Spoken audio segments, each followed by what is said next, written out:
शांति। 4 जून 2026 बाबा का साकार मुरली।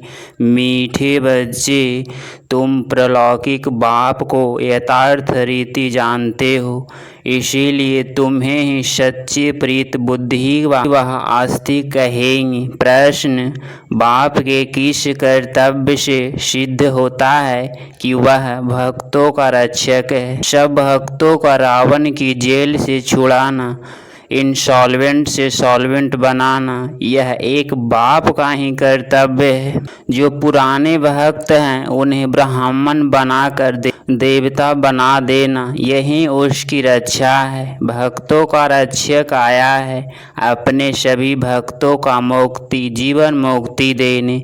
गीत भोलेनाथ से निराला। ओम शांति। यह किसकी महिमा सुनी बच्चों ने? गाया जाता है उच्च ते उच्च भगवान, और भगवान को ही बाप कहा जाता है। वही इस सारी रचना का रचयिता है। जैसे लौकिक बाप भी रचयिता हैं रचना का। पहले कन्या को अपने स्त्री बनाते हैं और फिर उससे रचना रचते हैं। 5-7 बच्चे पैदा करते हैं, उसको कहा जाएगा रचना। बाप ठहरा रचयिता, वह हद के रचयिता ठहरे। यह भी बच्चे जानते हैं। रचना को रचयिता बाप से वर्षा मिलता है। मनुष्य को 2 बाप तो होते ही हैं, एक है लौकिक, दूसरा प्रलौकिक। बच्चों को समझाया है ज्ञान और भक्ति अलग अलग है। फिर है वैराग्य।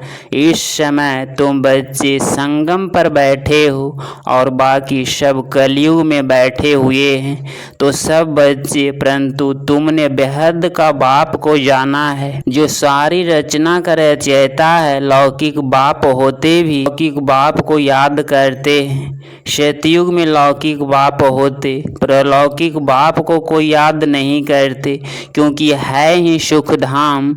उस प्रलौकिक बाप को दुख में याद करते हैं। यहाँ पढ़ाया जाता है, मनुष्य को समझदार बनाया जाता है। भक्ति मार्ग में मनुष्य बाप को ही नहीं जानते हैं। कहते भी हैं पिता परमात्मा, हे गॉड फादर, हे दुख हरता सुख करता। फिर कह देते सर्वव्यापी। पत्थर में, कण कण में, कुत्ते बिल्ली सब में है परमात्मा। बाप को गालियाँ देने लग पड़ते हैं।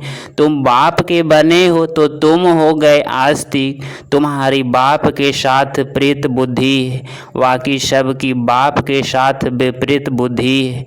अब तुम जानते हो महाभारी लड़ाई भी सामने खड़ी है। पुरानी दुनिया के विनाश अर्थ हर 5000 वर्ष बाद कलयुग पतित दुनिया पूरी हो, फिर सतयुग पावन दुनिया स्थापना होती है बाप के द्वारा, जिसको ही याद कहते हैं। हे पतित पावन आओ, हे खिवैया हमको इस विषय सागर से निकाल क्षीर सागर में ले जाओ। गांधी जी भी गाते थे पतित पावन सीताराम, हे राम सब सीताओं को पावन बनाओ। तुम सब हो सीताएं, भक्तिया वह है भगवान। सब उसको पुकारते हैं, वह तुमको पतित से पावन बना रहे हैं। तुमको कहाँ भी धक्के नहीं खिलाते, ऐसे नहीं कहते तीर्थों पर जाओ, कुंभ के मेले पर जाओ। नहीं, यह नदियाँ कोई पतित पावनी नहीं है। पतित पावन एक ज्ञान का सागर बाप है। सागर वह नदियों को कोई याद नहीं करते, पुकारते हैं बाप को, हे पतित पावन बाबा हमको पावन बनाओ। बाकी पानी की नदियाँ तो सारी दुनिया में है, वह थोड़े ही पतित पावनी है। पतित पावन एक बाप को ही कहा जाता है।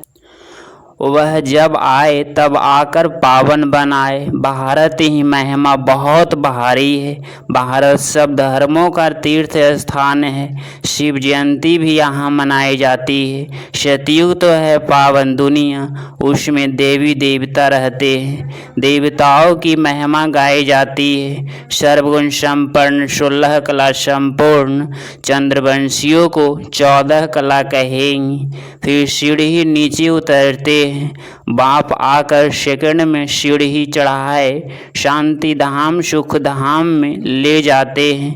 फिर 84 का चक्र लगाए सीढ़ी उतरते हैं। 84 जन्म कोई ने तो जरूर लिए होंगे। मुख है सर्वशास्त्र में शिरोमणि गीता, श्रीमद् भागवत माना भगवान की गाई हुई। परंतु भगवान किसको कहा जाता है यह पतित मनुष्य नहीं जानते। पतित पावन सर्व का सतगति दाता एक निराकार शिव ही है, परंतु वह कब आया यह कोई नहीं जानते। बाप आपो ही आकर अपना परिचय देते हैं। अब देखो यह बच्चे और बच्चियां दोनों बाबा कहते हैं। गाया भी जाता है, तुम माता पिता हम बालक तेरे, तुम्हारे इस राजयोग सीखने से तुम सुख घनेरे मिलते हैं। तुम यहाँ आते ही हो बेहद के बाप से स्वर्ग के 21 जन्मों का वर्षा पाने के लिए। अब शिव जयंती भी भारत में ही मनाते हैं, रावण भी भारत में ही दिखाते हैं, परंतु अर्थ कुछ नहीं जानते। शिव हमारा बेहद का बाप है यह एक भी नहीं जानते, सिर्फ शिव की पूजा करते रहते हैं। जब सारा झाड़ तमो प्रधान हो जाता है तब बाप आते हैं। नए दुनिया में भारत स्वर्ग था, भारत में ही सतयुग था, भारत में ही अब कलयुग है। बाप समझाते हैं पहले पहले तुम स्वर्ग के मालिक थे, अब तुम 84 जन्म भोग नरकवासी बने हो। अब मैं तुमको राजयोग सिखलाए मनुष्य देवता पतित से पावन बनाता हूँ। भक्ति यथार्थ ब्रह्मा की रात, ज्ञान यथार्थ ब्रह्मा के दिन। तुम ब्रह्मा कुमार कुमारी या दिन में जाते हो। इस पुरानी दुनिया को अब आग लगनी है। बरोबर महाभारत लड़ाई है, बरोबर इस महाभारत लड़ाई के बाद ही भारत स्वर्ग बन जाता है, सोने की चिड़िया बन जाता है। अनेक धर्म विनाश हो, एक धर्म की स्थापना होती है। तुम बच्चे बाबा के मददगार बन आदि सनातन देवी देवता धर्म की स्थापना कर रहे हो। तुम स्वर्ग के मालिक बनने लायक बन जाएंगे तो फिर विनाश शुरू हो जाएगा। यह है शिव बाबा का ज्ञान यज्ञ। फिर शिव कहो व रुद्र कहो, कृष्ण ज्ञान यज्ञ कभी नहीं कहा जाता है। सतयुग त्रेता में यज्ञ होता नहीं, यज्ञ तब रचा जाता है जब उपद्रव होता है। अनजान नहीं होगा वह लड़ाई लगेगी तो यज्ञ रचेंगी शांति के लिए। तुम बच्चे जानते हो विनाश होना बिगर तो भारत स्वर्ग बन न सके। भारत माता शिव शक्ति सेना गाई हुई है, वंदना पवित्र की जाती है। तुम माताओं को वंदे मातरम कहा जाता है क्योंकि तुमने श्रीमत पर भारत को स्वर्ग बनाया है। अब बाप कहते हैं मौत तो सबके सिर पर खड़ा है, इसीलिए अब यह एक जन्म पवित्र बनो और बाप को याद करो तो तुम तमो प्रधान से सतो प्रधान बन जाएंगी। अभी तुम शूद्र से ब्राह्मण बन फिर देवता बनेंगी। यह कोई नई बात नहीं, कल्प कल्प हर 5000 वर्ष बाद यह चक्र फिरता रहता है। नरक से स्वर्ग बनता है। पतित दुनिया में मनुष्य जो कुछ कर्म करते हैं वह विकर्म ही बनता है। बाप कहते हैं 5000 वर्ष पहले भी तुमको कर्म अकर्म विकर्म की गति समझाई थी, अब फिर से तुमको समझाता हूँ। मैं परम पिता परमात्मा निराकार तुम्हारा बाप हूँ। यह शरीर किसका हमने आधार लिया है, यह कोई भगवान नहीं है। मनुष्य को देवता भी नहीं कहा जाता तो मनुष्य को भगवान कैसे कह सकते हैं। बाप समझाते हैं तुम 84 जन्म लेते नीचे सीढ़ी उतरते आए हो, ऊपर कोई जा नहीं सकता है। सभी पतित बनने का ही रास्ता बताते हैं, खुद भी पतित बनते जाते हैं। तब बाप कहते हैं उसका भी उद्धार करने मुझे आना पड़ता है। यह रावण राज्य, तुम अभी रावण राज्य से निकल आए हो। धीरे धीरे सबको पता पड़ेगा, ब्राह्मण बनने बगैर शिव बाबा से वर्षा ले नहीं सकते। बाप है ही एक निराकारी बाप, सब शाकाहारी बाप वर्षा मिलता है एक शाकाहारी बाप से, शाकाहारी बच्चों को ही, और फिर निराकार बेहद के बाप से वर्षा मिलता है निराकारी आत्माओं को। अब तुम बच्चे जानते हो, मीठे मीठे शिव बाबा से हम 21 जन्म के लिए सुखधाम का वर्षा लेने आए हैं। विश्व के मालिक बनते हैं योग बल से, कोई हथियार आदि नहीं है। तो बाप से योग लगाए विकर्म विनाश कर विष्णुपुरी के मालिक बनते हैं। अब अमरलोक में जाने के लिए अमर कथा सुन रहे हैं। वहाँ अकाले मृत्यु कभी होता नहीं, दुख का नाम निशान नहीं। तुम बच्चे आए हो श्रीमत पर चल, बेहद के बाप से श्रेष्ठ ते श्रेष्ठ देवी देवता बनने के लिए। यह कोई शास्त्रों का ज्ञान नहीं है, दिखाते हैं विष्णु की नाभि से ब्रह्मा निकला, उसके हाथ में फिर शास्त्र देते हैं। बाप कहते हैं ब्रह्मा द्वारा मैं तुमको सारी रचना के आदि मध्य अंत का ज्ञान सुना रहा हूँ। मैं ही ज्ञान का सागर हूँ। गाते भी हैं, ज्ञान सूर्य प्रकटा अज्ञान अंधेरे विनाश। सतयुग में अज्ञान होता नहीं, वह सचखंड था तो भारत हीरे जैसा था। सोने की चिड़िया थी, हीरे जवाहरों के महल बनते थे। अभी तो मनुष्यों को पूरा खाने के लिए भी नहीं है। इंसॉल्वेंट विश्व को फिर सॉल्वेंट कौन बनाए, यह बाप का ही काम है। बाप को ही तरस पड़ता है। कहते हैं तुमको राजयोग सिखाने आया हूँ, नर से नारायण नारी से लक्ष्मी बनाता हूँ। भक्तों का रक्षक है ही बाप, तुमको रावण की जेल से छुड़ाए सुखधाम में ले जाता हूँ। सारी दुनिया में जो ब्राह्मण बनेंगे वही देवता बनेंगे। ब्रह्मा का नाम भी वाला है, प्रजापिता ब्रह्मा। तुम ब्राह्मण हो सबसे उत्तम, तुम भारत की सच्ची रूहानी सेवा कर रहे हो। बाप की याद से ही विकर्म विनाश होंगे और कोई रास्ता नहीं है। पतित से पावन बनने का याद से ही खाद भस्म होगी। सोनार लोग जानते हैं सच्चा सोना, झूठा सोना कैसे बनता है। उसमें चांदी तांबा लोहा डालते हैं। तुम भी पहले शतो प्रधान थे, फिर तुम्हारे में खाद पड़ती है, तमो प्रधान बन पड़े हो।